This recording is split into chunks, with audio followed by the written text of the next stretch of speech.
Bonjour à toutes et à tous, j'espère que vous allez bien.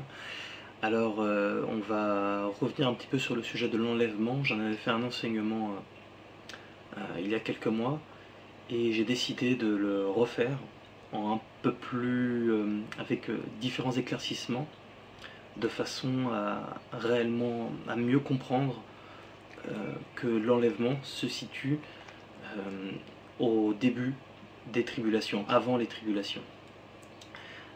Je sais que beaucoup pensent que il y a que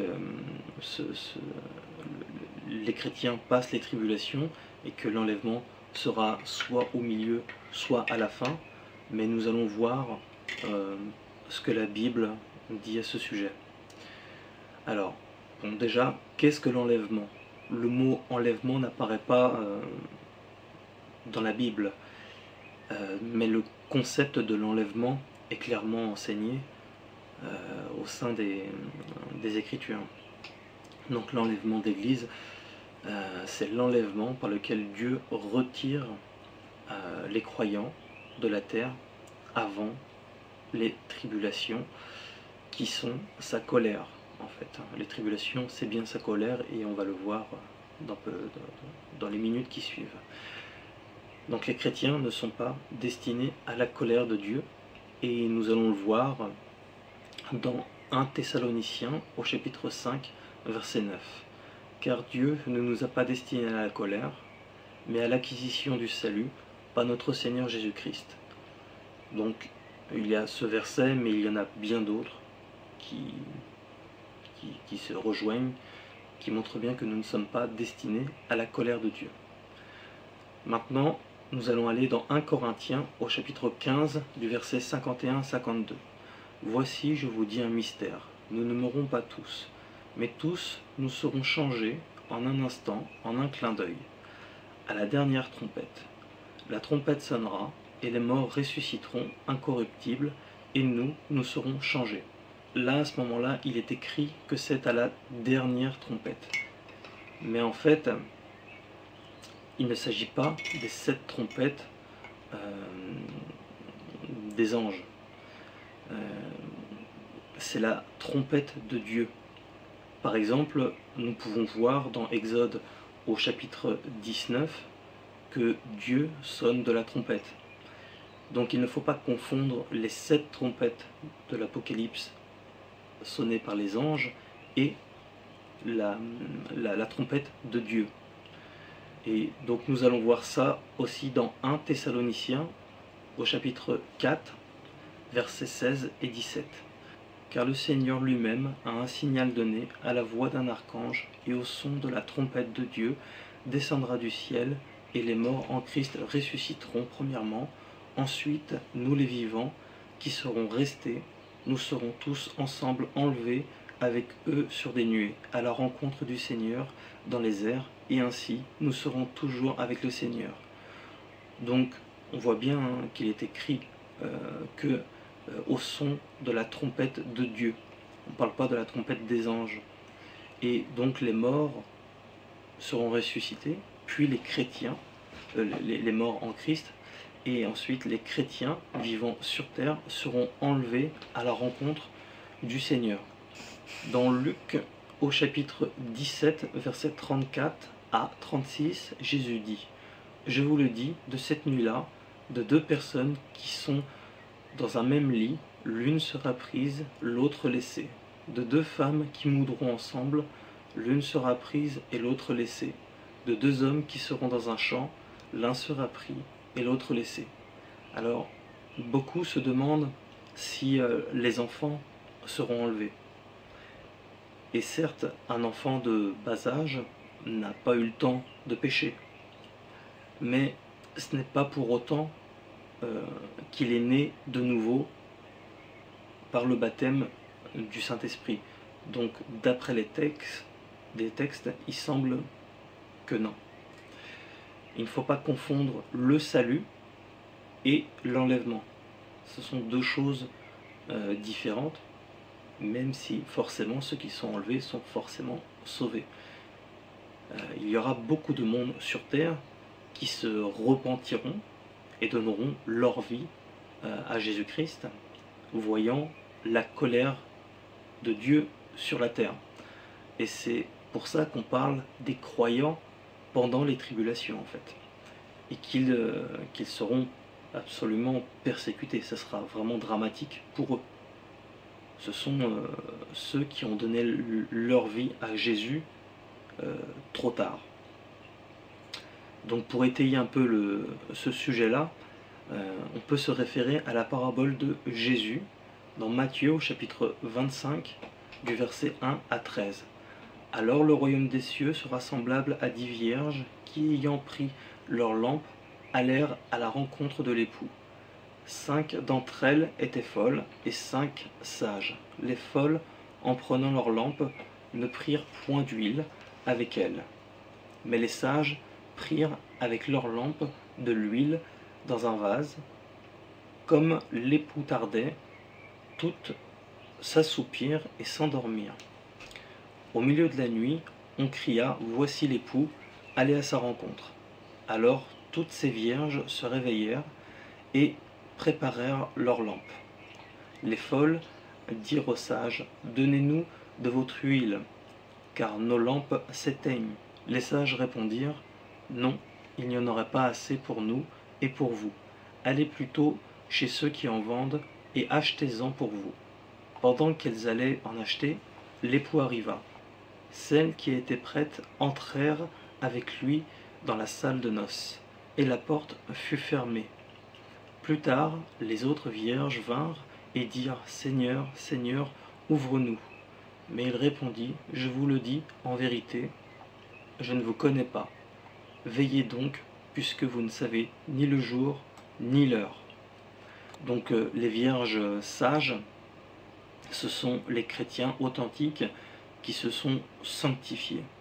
Et les vierges folles, ce sont les chrétiens du dimanche qui croyaient en Dieu, mais qui ne se sanctifiaient pas du tout et qui n'avaient pas de vraie connaissance à part un formatage généralement catholique. Ils se pensaient chrétiens parce qu'ils avaient été baptisés quand ils étaient bébés et ils ont fait leur communion, mais en réalité ils n'étaient pas vraiment chrétiens. Donc voilà, ça ce sont les vierges folles. Et les chrétiens aussi qui aiment ce monde, les chrétiens qui trop charnels, et Dieu dans sa justice jaugera sait jauger les cœurs, et ceux qui ont le cœur sincère à la sanctification, même s'ils n'ont pas toujours été parfaits, feront vraisemblablement partie des enlevés, car leur démarche de sanctification aura été sincère. Dieu regarde vraiment au cœur. Donc maintenant la question est de savoir à quel moment seront enlevés ces chrétiens-là. La Bible ne mentionne évidemment donc pas de date, mais nous avons une fourchette et pas un râteau. En 2 Thessaloniciens au chapitre 2, versets 1 à 4. Pour ce qui concerne l'avènement de notre Seigneur Jésus-Christ et notre réunion avec lui, nous vous prions, frères, de ne pas vous laisser facilement ébranler dans votre bon sens et de ne pas vous laisser troubler, soit par quelques inspirations, soit par quelques paroles ou par quelques lettres qu'on dirait venir de nous, comme si le jour du Seigneur était venu de là. Que personne ne vous séduise d'aucune manière, car il faut que l'apostasie soit arrivée auparavant et qu'on ait vu paraître l'homme du péché, le fils de la perdition, l'adversaire qui s'élève au-dessus de tout ce qu'on appelle Dieu ou de ce qu'on adore, jusqu'à s'asseoir dans le temple de Dieu, se proclamant lui-même Dieu. Donc il y a 7 sceaux qui sont des malheurs. Le premier commence par l'arrivée de l'antichrist final, c'est-à-dire le fils de la perdition, l'adversaire, l'homme du péché, comme on l'a lu dans 2 Thessaloniciens. Et c'est juste avant le premier sceau que les chrétiens sont enlevés. Nous allons aller dans Daniel au chapitre 9, verset 27. Il fera une solide alliance avec plusieurs pour une semaine, et durant la moitié de la semaine, il fera cesser le sacrifice et l'offrande. Le dévastateur commettra les choses les plus abominables, jusqu'à ce que la ruine et ce qui a été résolu fondent sur le dévastateur. Une semaine prophétique, on nous parle d'une semaine, une semaine prophétique correspond à 7 ans. Donc il fera une alliance de paix pour 7 ans entre les pays d'Orient et Israël. Et c'est à ce moment-là, juste avant que l'Antichrist prenne ses fonctions, avec l'ouverture du premier sceau, que les chrétiens seront enlevés. Et au 7e sceau, voici dans l'Apocalypse, chapitre 6, versets 15 à 17. Et les rois de la terre, les grands, les riches, les capitaines et les puissants, tout esclave et tout homme libre, se cachèrent dans les cavernes et dans les rochers des montagnes. Et ils disaient aux montagnes et aux rochers, tombez sur nous et cachez-nous devant la face de celui qui est assis sur le trône et devant la colère de l'agneau, car le grand jour de sa colère est venu, et qui peut subsister. Donc nous voyons dans ce verset-là que même les gens sur la terre comprennent que ce moment-là est vraiment la colère de Dieu. Et c'est au sein de ce 7e sceau-là que les 7 trompettes de l'Apocalypse commencent. Donc elles n'ont pas encore commencé, les 7 trompettes. Et les 7 trompettes sont aussi les 7 fléaux. Donc il y a les 7 sceaux de l'Apocalypse. Le premier sceau est ouvert par l'arrivée de l'Antichrist, qui correspond au premier cavalier. Les 4 premiers cavaliers sont les 4 premiers sceaux. Et le premier cavalier est monté sur un cheval blanc, et il tient un arc, et il part en vainqueur et pour vaincre. Donc ça, c'est l'arrivée de l'Antichrist. Et au 7e sceau, c'est là que les trompettes commencent. C'est la deuxième partie des tribulations. On appelle ça les grandes tribulations. Donc, pour 7 ans. Apocalypse, au chapitre 15, verset 1. Puis je vis dans le ciel un autre signe, grand et admirable, 7 anges qui tenaient 7 fléaux, les derniers, car par eux s'accomplit la colère de Dieu. Donc, comme je viens de l'expliquer, c'est par les 7 trompettes, qui sont les 7 fléaux, que s'accomplit, se termine la colère de Dieu. C'est aussi pour ça que Dieu envoie une puissance d'égarement au moment de l'arrivée de l'Antichrist, pour que les gens croient au mensonge. Il envoie une puissance d'égarement pas parce qu'il est heureux, mais justement parce qu'il est en colère. Qu'est-ce que t'en penses, toi?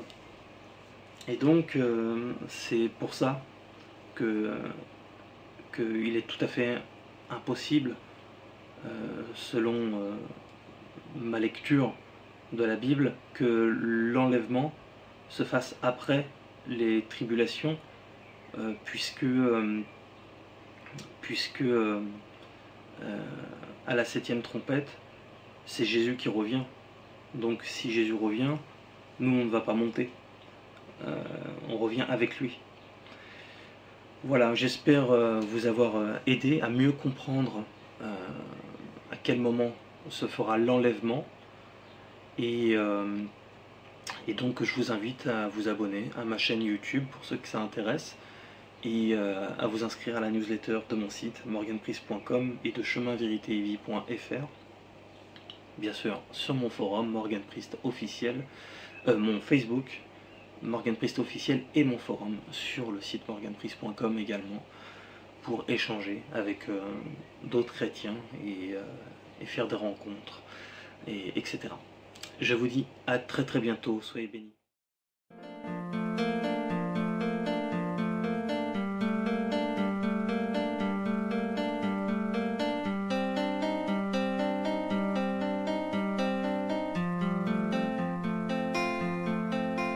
Tu marches comme un aveugle qui ne sait pas où il va. Tu marches comme un sourd qui n'entend rien du tout. Tu t'en fous de Dieu, tu te moques de sa Bible, mais un jour